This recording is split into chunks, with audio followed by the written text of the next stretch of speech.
Welcome to the fourth video of this 5-video series on understanding risks in mutual funds. In this video, we'll have a look at Sortino ratio and R squared. Risk parameters in MF. Let us now spend some time in understanding Sortino ratio. Sortino ratio is the difference between the return of the portfolio and the risk-free return divided by downside deviation. In simple terms, the numerator, we have the differential between the scheme returns and the risk-free returns, while in the denominator, we have the downside deviation. If you see, Sortino ratio looks similar to Sharpe ratio. But if you observe carefully, there is a difference. Sortino ratio is a variation of the Sharpe ratio that differentiates harmful volatility from total overall volatility by considering downside deviation. A point to be noted is that deviation can be on both sides, positive as well as negative. Negative deviation is harmful for investors, but positive deviation is not. Sortino ratio attempts to differentiate between these two deviations. It also attempts not to penalize a fund for positive deviation. Points to be remembered. A ratio such as Sharpe ratio punishes the investment for good risk, which provides positive returns to the investor. Sharpe ratio treats good and bad risk in the same light. High risk reduces the Sharpe ratio, indicating that the investment is not good on its risk return parameters, whereas actually the high risk could be a result of positive volatility. Higher the Sortino ratio, the better is the fund performance with respect to the risk taken. Since returns are in the numerator and risk is in the denominator, the higher the ratio, the better it is. Does this mean that only Sortino ratio is good and Sharpe ratio is to be ignored? No, that is not the case. Sharpe ratios are better at analyzing portfolios that have low volatility, while Sortino ratio is better when analyzing highly volatile portfolios. Simple. Volatility is to be broken up into good risk and bad risk. This will make sense only when the volatility is high. For low volatility portfolios, it does not make any significant difference. Let's understand this with an example. Two MF schemes, A and B, are compared here to find out which one the investor would choose. The returns for both the schemes are 12 and 10% respectively, while the risk-free return is 2.5%. With this data alone, if an investor is going to select between A and B, the obvious choice will be scheme A, as it has higher returns. But now there's one more data point which has been given. Downside deviation for both the schemes are 10% and 7% respectively. Now we will need to find out the Sortino ratio for both the schemes. The Sortino ratios are 0.95 and 1.07 respectively for the two schemes. Remember, for Sortino ratio, the higher the better.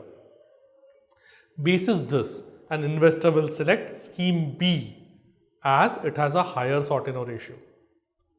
The excess returns generated by scheme B are the result of a better fund management, while the excess returns generated by scheme A could be a result of higher risk taken.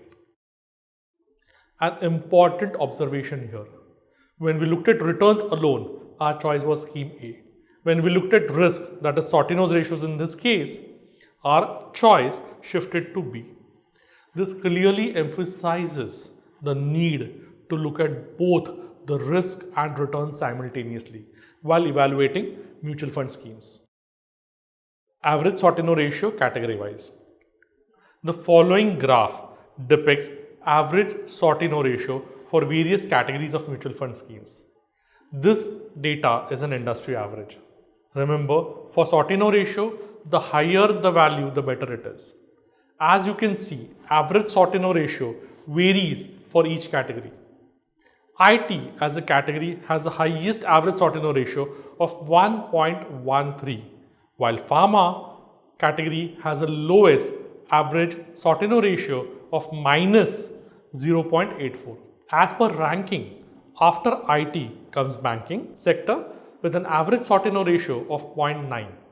If we go only by this parameter, our choices for categories will be IT, banking and large caps in this order of preference. Sortino ratio versus 3 years average CAGR. The following graph depicts average Sortino ratio for various schemes under the large cap category. This graph and data is only for illustration purpose. The schemes are arranged in descending order of their performance and are labeled as S1, S2, S3 respectively. Considering only this parameter and for this category, scheme 4 would have rank 1 with the highest Sortino ratio of 1.46. If you observe this graph for Sortino ratio of 1.10, there are 4 schemes in the top 10 list. These are S7, S8, S9 and S10 respectively. But the returns are varying between 12.31 to 12.24%. The point which I'm trying to make here is that if you study data and you get into the details of risk parameters, you will arrive at multiple data points like this. Every time a new pattern, a new data point will emerge. And then your choice of schemes will become very simple. Now in the above case, from the schemes, 4 schemes which are mentioned above, if an investor wishes to choose, an obvious choice would be scheme 7. Our order of preference has again changed when we have started analyzing a new risk parameter. Risk parameters in MF. Let us now look at R squared. R squared indicates to what extent the portfolio returns mirrors the benchmark index. It measures how closely the returns of a portfolio or mutual fund scheme follows its benchmark. The values of R squared lie between 0 and 100. R squared less than 80 indicates there is low correlation of mutual fund portfolio and its benchmark. It means the portfolio or MF scheme returns do not follow its benchmark. R squared greater than 80 means there is a very high correlation of the mutual fund portfolio and its benchmark. It means the portfolio or MF scheme returns closely follow its benchmark. R squared is equal to 100. This indicates that the mutual fund portfolio exactly mirrors its benchmark. It means the expected portfolio or MF scheme returns would be almost similar to its benchmark. R squared, a pictorial depiction. The first picture depicts fund returns with low R squared. As you can very clearly see, the returns are randomly scattered and are away from the mean. In the second picture, it depicts the fund returns with a high R squared. As you can see, the returns are closely concentrated around the mean. Average R squared category wise. The following graph depicts average R squared for various categories of mutual fund schemes. This data is an industry average. Remember, for R squared, the closer it is to 1, the better it is. As you can see, average R squared varies for each category.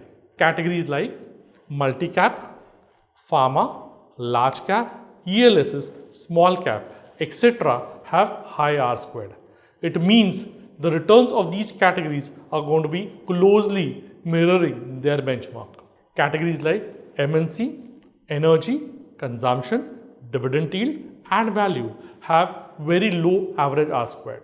It means the returns of these categories are not going to mirror their benchmark. R square versus 3 years CAGR returns. The following graph depicts average R square for various schemes under the large cap category. This graph and data is only for illustration purpose. The schemes are arranged in descending order of their performance and are labeled as S1, S2, S3, etc. Considering only this parameter and for only this category, scheme 7, S7 would have rank number 1 with the highest R squared of 1.00 with the highest 3-year CAGR of 12.31%. If you observe in this graph, for R squared of 0.75, there are 3 schemes in the top 10 list. These are S1, S2 and S3 with returns varying between 14.32 to 13.93. Also, for an R squared of 1, there are 4 schemes in the top 10 list. These are S7, S8, S9 and S10 with returns varying between 12.31 to 12.24%. R square has given a new dimension to our thought and has changed the order of our preference list while we are conducting the process of selecting mutual funds. Thank you so much for viewing this video. In the next video, we'll have a look at alpha and beta.